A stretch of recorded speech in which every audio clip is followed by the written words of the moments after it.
ఎంతో కొంత ఈ నాలెడ్జ్ ఉపయోగించుకొని, శాస్త్రాన్ని మనం పరీక్షించుకొని, చెప్పించుకోవడం ద్వారా ఒక అద్భుతమైన జీవితాన్ని మనం అనుభవించేదానికి అవకాశం కలుగుతుంది. ఓకే.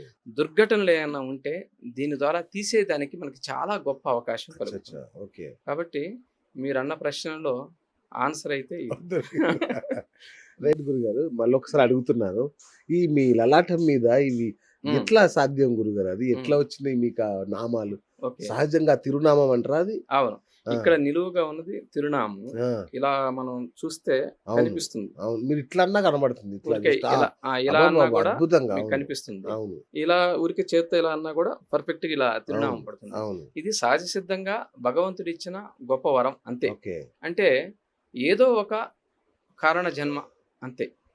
కాబట్టి మనకి చేతనైనంతలో, మనకి వచ్చినంతలో మనం ఈ సమాజానికి ఏం చేయొచ్చు. హ్మ్. నాది విశేషంగా ఏంటంటే ఎక్కువ సేవా వృత్తి నాకు ఎక్కువ ఉంటుంది. అవును. సేవ ఎక్కువ ప్రయారిటీ నేను ఎక్కువగా సేవకిస్తాను.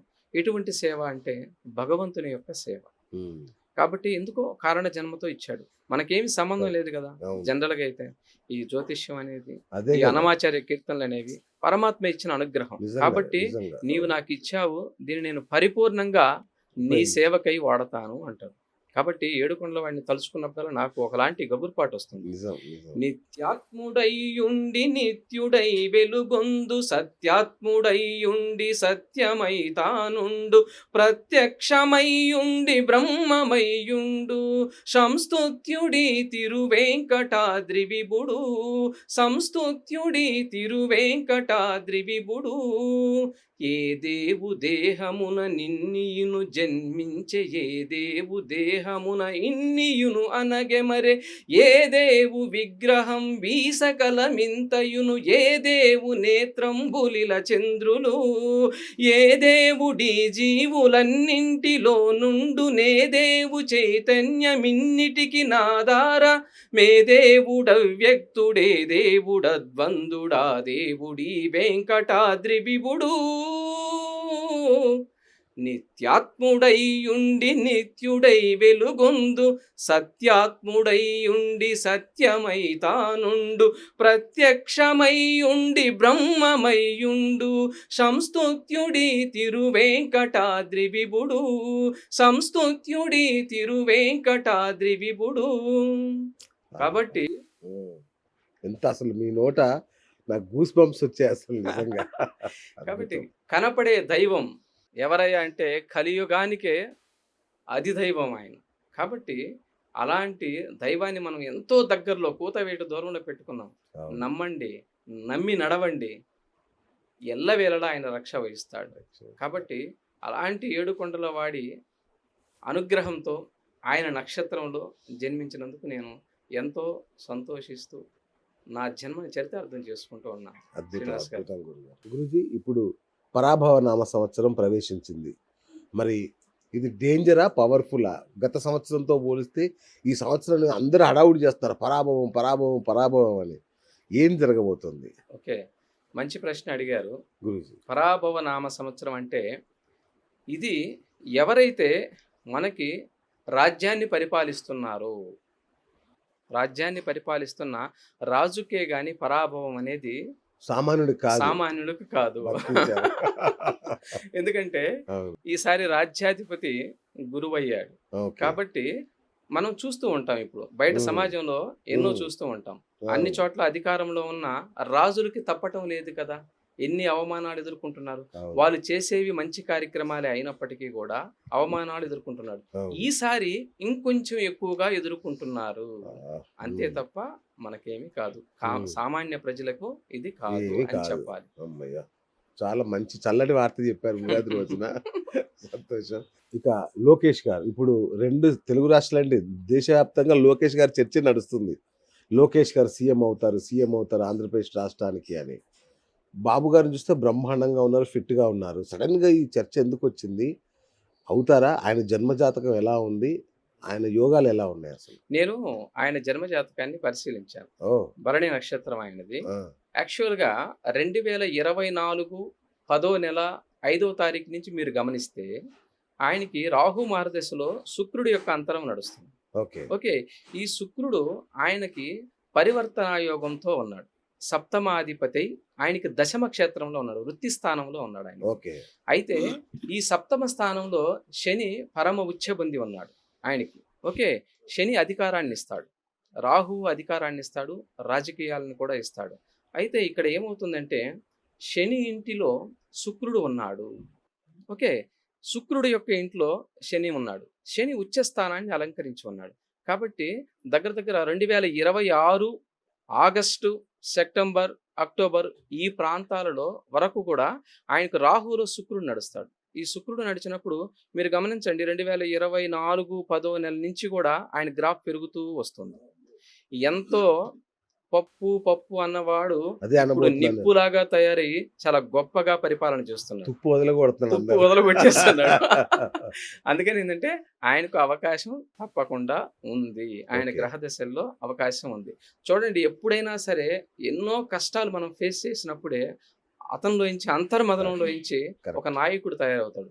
కాబట్టి అతను జనంలోకి ఎప్పుడైతే నడవటం మొదలు పెట్టాడో అక్కడి నుంచే మంచి నాయకుడిగా నిప్పులాగా తయారయ్యాడు. అవును, అవును. పప్పు అన్న వాళ్ళకి చాలా గొప్పగా సమాధానం ఇస్తూ ఉన్నాడు. ఇచ్చాడు, అవును. బట్ ఆయన జాతకంలో ఈ యోగం తప్పకుండా ఉంది. సో కాబట్టి బాగా చెప్పారు. ఈ అయితే ఉగాది తర్వాత అది ఆయనకు చెప్పాలి నాకు. ఈ ఉగాది తర్వాత ఆయన ఏ రోజైనా సరే సీఎం అయ్యేదానికి 200% అవకాశం ఉంది. ఇంకో ప్రశ్న కూడా ఉంది. ఉగాది చెప్పండి. తర్వాత అంటే ఎన్ని నెలల లోపు?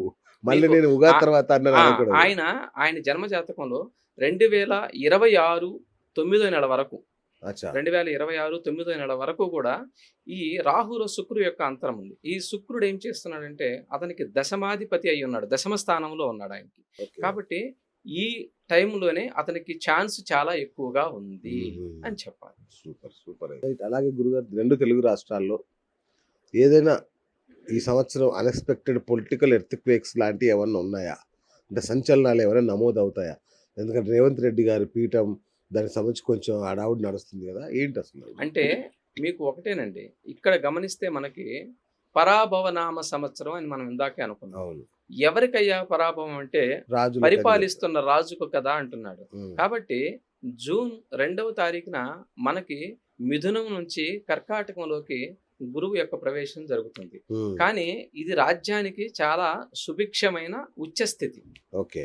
అట్లాగే మనకేమవుతుందంటే అక్టోబర్ 31న అక్టోబర్ 31 నుండి మనకి సింహరాశిలోకి గురువు ప్రవేశిస్తున్నాడు. ఓకే. ఇలా సింహరాశిలోకి గురువు ప్రవేశం జరిగినప్పుడు దాదాపు మీకు 11వ నెల, okay, November and December and January, ఈ జనవరి 25వ తారీఖు వరకు కూడా ఆయన అక్కడే ఉంటాడు. ఓకే, అచ్చా. 2027 జనవరి 25వ తారీఖు వరకు కూడా అక్కడే ఉంటాడు గురువు. ఓకే. ఇలా ఉన్నప్పుడు ఈ వక్రగతిని పొందినప్పుడు కొంత దేశాల వైజ్గా కావచ్చు, రాష్ట్రాల వైజ్గా కావచ్చు, ఎక్కడైనా సరే కొన్ని విపత్కర పరిస్థితులు జరిగేదానికి అవకాశం పర్టికులర్గా స్పష్టంగా ఉంది. ఓకే. ఓకే, ఇది ఒక్క రాష్ట్రమే అని చెప్పుకోవటానికి లేదండి. దేశ నలుమూలల, ప్రపంచం నలుమూలల కూడా చాలా వరకు ఇబ్బందులు జరిగేదానికి అవకాశం ఉంది. కాబట్టి రాజు ఇక్కడ మనకి కన్యా రాశి, మిథునం నుంచి కర్కాటకం నుంచి సింహానికి వెళ్తున్నాడు. అవును. అంటే ఒకే సంవత్సరంలో 3 రాసులని గురువు అధిష్ఠిస్తున్నాడు. కాబట్టి ఇలా 3 రాసులకు రావటం అనేది కొంచెం చెడు ఫలితాలుగా మనం చెప్పుకోవాలి. అలాంటి సమయాల్లో అంటే ఇది అత్యాచారం గురుగారు? అతిచారం కింద వస్తున్నాడు.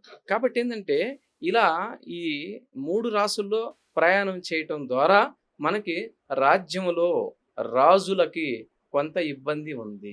అది ఏదైనా కావచ్చు, పదవీ గండమా, మార్పా ఏంటనేది తప్పకుండా ఉంటుంది. ఓకే. తెలంగాణలో కూడా ఆ పరిస్థితి ఉంది. రియల్ ఎస్టేట్ అందరూ వర్రీ అయిపోతున్నారు. రియల్ ఎస్టేట్ ఈ 3 ఏళ్ల నుంచి ఏమీ లేదు, 2-3 ఏళ్ల నుంచి రియల్ ఎస్టేట్ స్తబ్దుగా ఉంది. మరి ఇకనైనా ఈ సంవత్సరం అయినా ఏమన్నా ఊర్ధ్వముఖంగా వెళ్ళే అవకాశం ఉందా? పెట్టుబడులు పెట్టొచ్చా? ఏం చేయాలి, ఏంటి అసలు? మీరు అడిగిన ప్రశ్న బాగుంది. రియల్ ఎస్టేట్ వాస్తవంగా ఇంకొక 2 సంవత్సరాల పాటు, 1.5 సంవత్సరం పాటు ఓపిక పట్టడం చాలా చాలా ఇంపార్టెంట్, ఫస్ట్ పాయింట్. ఓకే. కానీ ఇది కొన్ని రాసులకి, గురువు యొక్క సంచారం కొన్ని రాసులకు విశేషంగా యోగిస్తుంది. ఓకే. 12 సంవత్సరముల తర్వాత మనకి కర్కాటకంలోకి గురువు యొక్క ప్రవేశం జరుగుతుంది. ఈ గురువు యొక్క ప్రవేశం జూన్ 2వ తారీఖున ఎప్పుడైతే జరుగుతుందో యమునా నదికి కూడా మనకి పుష్కరాలు వస్తుంది. కాబట్టి ఇది కొన్ని రాసులకి విశేషంగా యోగాన్ని ఇస్తుంది. అయితే అందరికీ రియల్ ఎస్టేట్ బాగుంటుందా అంటే చెప్పడం కొంచెం కష్టమే. కొన్ని రాసులకు తప్పకుండా వస్తుంది. కాబట్టి మనం మిగతా రాశి ఫలితాలు చూసేటప్పుడు ఏ రాసుల వాళ్ళకి భూమి కొంటే బాగుంటుంది, ఎవరు రియల్ ఎస్టేట్ చేస్తే బాగుంటుంది, ఎవరు తన దగ్గర ఉన్న భూమిని అమ్ముకోకుండా దాచుకుంటే బాగుంటుంది అనే పాయింట్ మీద మనం చర్చిద్దాం. కానీ ఇంకొక 1.5 year వరకు ఇప్పుడు చూడండి మీరు 2 తెలుగు రాష్ట్రాల్లోనూ ఎక్కడా భూమి కదలటం లేదు. ఇక్కడంటే ఏదో హైడ్రా అంటాం, ఏదో ఇంకొకటి అంటాం. కానీ 2 తెలుగు రాష్ట్రాల్లోనూ ఇలాగే మందంగా ఉంది. అలాగే ఈ 1.5 year తర్వాత ఆటోమేటిక్గా చాలా వాళ్ళ దగ్గర ఏదైతే భూమి ఉంటుందో విపరీతమైన రేట్ వచ్చేదానికి అవకాశం ఉంది. దాచుకోండి, నా మాట విని దాచుకోండి భూమిని.